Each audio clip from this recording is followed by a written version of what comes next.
এটা হলো একটি কাবিখা প্রজেক্ট। কাজের বিনিময়ে খাদ্য। আপনারা যে ছাগলগুলি দেখতে পাচ্ছেন, এই ছাগলগুলি হচ্ছে কাবিখা প্রজেক্টের অংশ।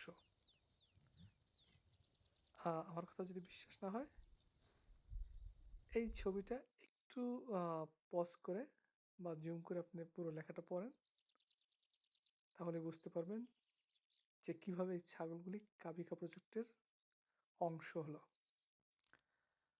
যে সকল উদ্ভিদ এই অঞ্চলের বনাঞ্চলের জন্য হুমকি বা ক্ষতিস্বরূপ দেখা হয়, এই ধরনের উদ্ভিদের বিস্তার রোধের জন্য এই প্রজেক্টটা নেওয়া হয়।